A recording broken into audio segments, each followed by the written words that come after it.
Quer dizer então que você achou que no mês de dezembro não tinha evento astronômico, que não tinha chuva de meteoros? Pô, vamos conversar sobre as Geminidas depois da vinheta.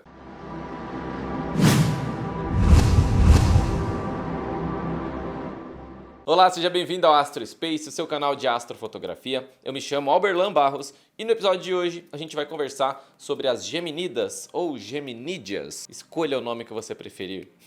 A chuva de meteoros Geminídeas ou Geminidas é uma chuva de meteoros muito especial porque é a última do ano e é a que normalmente é a que tem a maior incidência de meteoros, a mais volumosa, a mais sensacional, ou seja, a melhor chuva de meteoros do ano. Pois é, ela se prepara aí, né, para fechar o ano sempre com chave de ouro. Vamos conversar um pouco sobre esse evento astronômico mágico especial que acontece já nessa semana, logo. Para você não perder detalhes, já deixa o like, se inscreve no canal, beleza? Então vamos lá conversar sobre as Geminidas. Bom, vamos lá falar sobre as Geminidas. Primeira coisa, né?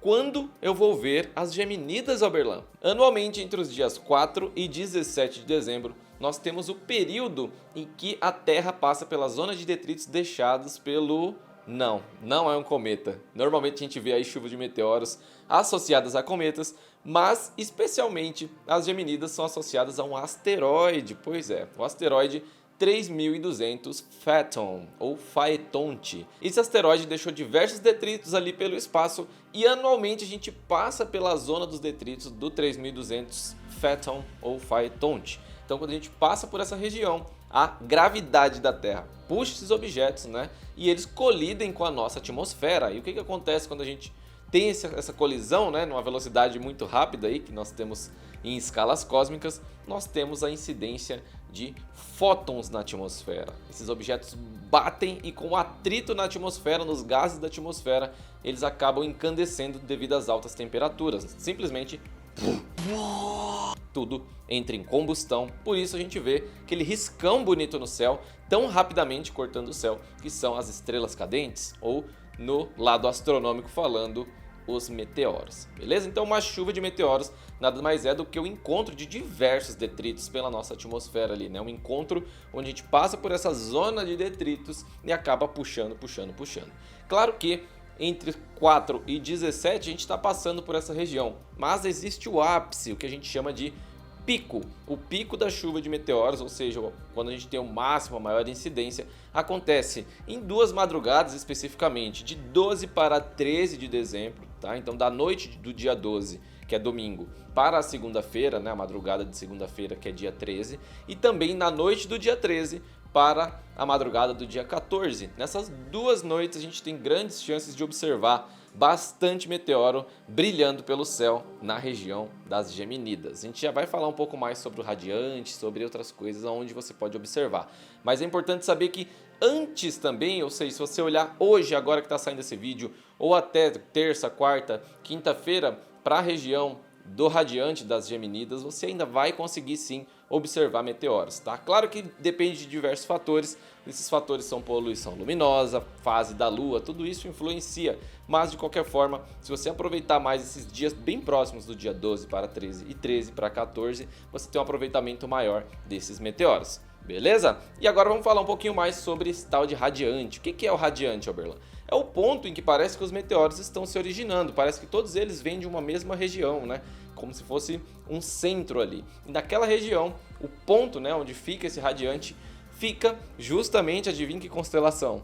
Pois é, na constelação de Gêmeos, pertinho da estrela Castor e da estrela Pollux, duas estrelas muito brilhantes na constelação de Gêmeos. Legal, Berlan, como que eu faço para saber aonde está a constelação de Gêmeos? Ó, a partir das 22 horas, mais ou menos, o radiante está nascendo no ponto cardial nordeste. Ou seja, se você pegar uma bússola, olhar para onde é o norte, um pouquinho para a direita, você vai observar ali que começa a nascer a constelação de Gêmeo. Ah, Alberlan, tem algum ponto de referência legal? A estrela Castor e Pollux são duas estrelas muito brilhantes. E lá por volta das 23 horas, você vai olhar Órion em cima da cabeça, aquelas das Três Marias, sabe? Aquela linda constelação.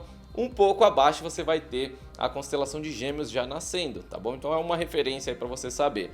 Mas eu recomendo também que você utilize aplicativos e coisas desse tipo para te ajudar a se localizar melhor, certo? Mas vamos lá entender um pouquinho mais. A partir das 22 horas, olhando para o ponto cardial nordeste, para o norte também e até para o noroeste, toda essa região, não tem problema, basta se sentar no local e olhar para essa região, você já vai ter o aproveitamento dessa chuva de meteoros. Ah, Berlan, como assim? Você não falou que o radiante é um ponto? Eu não tenho que olhar para esse ponto, apontar meu telescópio? Não, se você aponta o telescópio, o teu campo de visão vai ser isso aqui, ó, uma bolinha de nada. E os meteoros, eles sambam pela nossa atmosfera. Então, para você conseguir ter uma boa visualização, é melhor você ter uma visão ampla, um grande campo de visão. Então, sabendo mais ou menos onde é o norte, indo para a direita e para a esquerda do norte, você vai ter uma região bem legal. Como essa constelação de Gêmeos fica próxima relativamente do Polo Norte Celeste, vamos dizer assim, ela não sobe muito alto, né? A gente não tem vista do Polo Norte Celeste, só do Polo Sul Celeste, aqui no Hemisfério Sul, no Brasil especificamente. Então, essa constelação ela vai subir no máximo o ponto que ela vai estar mais alta, e o radiante, o ponto mais alto, exatamente às 2 horas da manhã, tá? Onde nós teremos perfeitamente alinhado esse radiante com o ponto cardial norte. Como que eu acho o ponto cardial, Berlan? Forma simples, ó. Bússola. Pega a bússolazinha, aponta aqui, ó. Vai andando aqui que você vai achar, tá? Mas se você quer saber uma forma mais simples também, sabendo onde o sol nasce, estende o teu braço direito para a direção que o sol nasce e na tua frente é o norte. Então, você já sabe que o norte é aqui, você pode olhar para cá um pouquinho ou para cá um pouquinho, que vai estar super tranquilo de você olhar para a direita, nordeste, e para a esquerda, noroeste, e ao centro, né, o norte. Beleza? Então, horários, 10 e pouco, já vale a pena você começar a observar. Esperou, subiu um pouquinho mais, 11 horas, 11h30, meia-noite, aproveita esse tempo todo aí para você fazer suas observações. Até que horário, Berlan, eu consigo observar? Até por volta das 4, 4h30 da manhã, que aí já começa a ficar mais claro, o radiante vai começando a deitar no horizonte lá para o lado noroeste, né? Ele faz isso aqui basicamente, né, no céu. Então, quando ele já começa a se deitar no noroeste, já começa a clarear o dia, vai ficando baixo no horizonte, então já não tem tanto aproveitamento para você fotografar. Qual é o ápice, Berlan? 2 da manhã. 2 da manhã eu acredito que seja o melhor horário, onde você está com uma noite completamente escura, você está com o radiante numa altura muito boa, na altura máxima que ele vai alcançar, e assim você tem um melhor aproveitamento. Ponto de referência, estrelas Castor e Pollux, beleza? São 2 pontos de referência muito bons. E também a constelação de Órion, olha para baixo que aí você consegue ver as estrelinhas, 2 estrelinhas brilhantes ali de referência. Agora vai uma dica muito importante, uma coisa que você tem que levar em consideração, que é a fase da Lua. No ápice, a Lua vai estar por volta de 78% iluminada. E o que isso significa? Significa que diante dessas condições, se você olhar para a Lua devido ao albedo alto, né, o brilho, a reflexão da luz solar, infelizmente a tua pupila vai fazer assim, ó, contrair. E na contração da sua pupila, você enxerga menos coisa no escuro. Respectivamente, os meteoros mais sutis, aqueles que brilham, mas não brilham tanto, você não vai conseguir ver. Então, para você ter um aproveitamento melhor, não olha para a Lua, não olha para o teu celular. Essas coisas são básicas, mas se você sentar lá no escuro e ficar tranquilo observando, ou colocou sua câmera para fotografar, não fica olhando para o LCD da câmera, tenta desligar ou virar esse LCD, para você não ter problemas de contração da pupila e não ter um aproveitamento tão bom aí dessa maravilhosa chuva de meteoros. Combinado? Então, atenção com esse detalhe. Outra coisa legal que eu gostaria de compartilhar é a taxa de meteoros por hora. Essa chuva de meteoros é insana. O ZHR, o Zenith Hour Rate, que é uma taxa de estimativas aí com base nas últimas chuvas de meteoros e também com observações e estatísticas aí. Basicamente, estima-se que essa chuva de meteoros traz consigo cerca de 120 a 150 meteoros por hora. Isso, de uma maneira ainda mais fácil de se entender, significa 2 meteoros por minuto aproximadamente, o que é uma taxa muito alta. Não necessariamente você vai ver 2 meteoros por minuto, porque se você mora num lugar que tem muita poluição luminosa, isso já baixa bastante. Se tem prédios no teu horizonte ali, vai ter chance de você não estar vendo os meteoros que estão indo para baixo, por exemplo, né? Que o radiante, lembra que ele vai para todos os lados, só que o céu que a gente vê é só para cima, a gente não vê o céu para baixo do horizonte que está lá depois do globo, né? Então a gente acaba não tendo esse tipo de observação, certo? Mas ter aí 120 a 150 meteoros por hora é uma estimativa aí muito alta de meteoros por hora, né? Muito legal. Uma outra curiosidade é que esses meteoros são muito rápidos, né? A velocidade aí estimada desses meteoros é de 35 km por segundo. Ah, não achou rápido? Se você converter, isso dá apenas 126 mil km por hora. Pois é, nessa velocidade aí, amigo, é insano, não tem nem o que se falar. 126 mil km por hora é muito rápido e é por isso que eles brilham tanto e passam tão rápido pela nossa atmosfera, porque são extremamente velozes. E aí, no atrito, né, com a nossa atmosfera, o negócio brilha mesmo, não tem como, né? Agora que você já entendeu tudo sobre essa chuva de meteoros, que tudo ficou esclarecido, o que eu quero dizer para você são 4 dicas para você ter um melhor aproveitamento dessa chuva de meteoros. Vamos lá. Primeira dica: evite a bendita poluição luminosa. Se você está num lugar que tem poluição luminosa, não olhe para a luz direta. Se você vai fotografar, não deixe a câmera incidindo diretamente em alguma fonte de luz, isso vai atrapalhar pra caramba na hora de você fotografar e também de observar. Então, poluição luminosa quebra tudo, atrapalha totalmente o teu fluxo aí de observação dessa chuva de meteoros, certo? Número 2, procura um lugar que não tem objetos altos no horizonte, como prédios, montanhas, especificamente na região norte, nordeste e noroeste, porque é justamente onde o radiante vai ficar mais alto. Então, os meteoros que fizerem movimentos que estejam indo, por exemplo, para os lados ou até para baixo, se você tem um horizonte mais limpo, você ainda consegue ver eles descendo. Agora, se o negócio ali está muito alto, tem muito prédio, muita coisa, você só vai conseguir ver umas pontinhas ali em cima e olhe lá.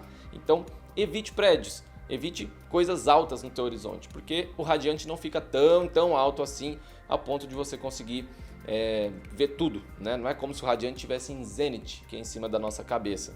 Muito pelo contrário, ele fica mais próximo ali do ponto cardial norte, né, e também, respectivamente, do polo norte celeste. Então, ter atenção com isso é importante também. Dica 3. Usa um aplicativo aí para você achar as constelações, achar as estrelas, né? No caso, até o radiante você consegue achar em aplicativos.